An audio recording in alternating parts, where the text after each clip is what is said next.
PBS NewsHour has obtained the 28-point plan drafted by the Trump administration to try to end the war in Ukraine. The document is at the center of a pivotal ongoing diplomatic visit to Kyiv by U.S. Army Secretary Dan Driscoll. It references Ukrainian security guarantees, but also demands Ukraine give up territory, cap the size of its military, and blocks NATO from sending troops to Ukraine.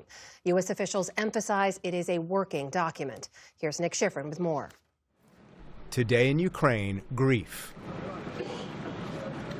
Residents of the western city of Ternopil honored children killed yesterday by a Russian missile that cut this apartment building in half.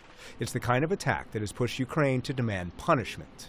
But the Trump administration says it's pushing for peace. Secretary of the U.S. Army Dan Driscoll, the Army's civilian leader, is in Kyiv on an unusual diplomatic mission. Nice to see you. We're welcome. And today gave Ukrainian President Volodymyr Zelensky a new American framework.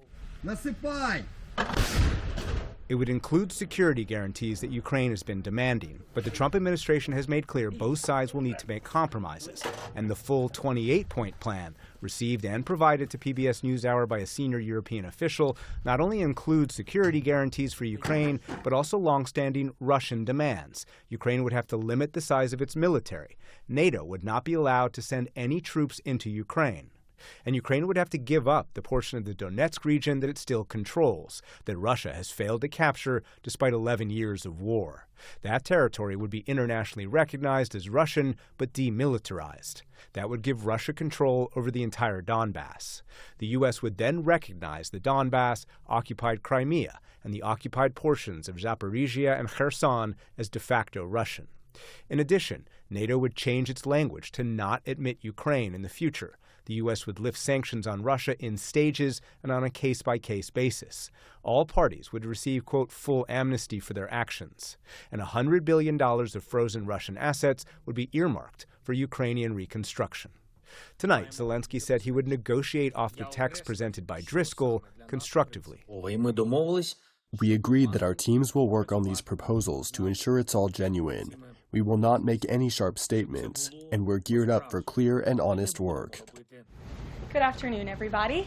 At the White House, spokesperson Karoline Leavitt said the 28-point plan had been quietly developed over the last month by Special Envoy Steve Witkoff and Secretary of State Marco Rubio. They've been engaging with both sides, Russia and Ukraine, equally to understand what these countries would commit to in order to see a lasting and durable peace. The president supports this plan. It's a good plan for both Russia and Ukraine, and we believe that it should be acceptable to both sides. On a rare trip to the front line, Russian President Vladimir Putin maintained his version of what's acceptable, once again describing Ukraine's government as illegitimate. A group of individuals, this criminal group, an organized criminal community that has usurped power, and under the pretext of the need to continue the war with Russia, is holding power in Ukraine for personal enrichment. But we all have our own goals. The main one, of course, is achieving the goals of the special military operation.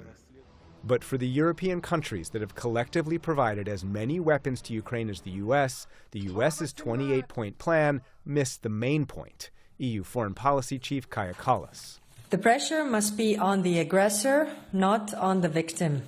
Rewarding aggression will only invite more of it. The EU has a very clear two-point plan. First, weaken Russia. Second, support Ukraine. French Foreign Minister Jean-Noël Barrot. Mais la paix, ça ne peut pas être la capitulation. Peace cannot mean capitulation. We do not want Ukraine to surrender. As you can imagine, the Ukrainians who have heroically resisted Russia's uninhibited aggression for more than 3 years will never accept any form of capitulation. And tonight, White House spokeswoman Karoline Leavitt released a statement that concludes, quote, "This plan was crafted to reflect the realities of the situation after 5 years of devastating war to find the best win-win scenario, where both parties gain more than they must give." Amna?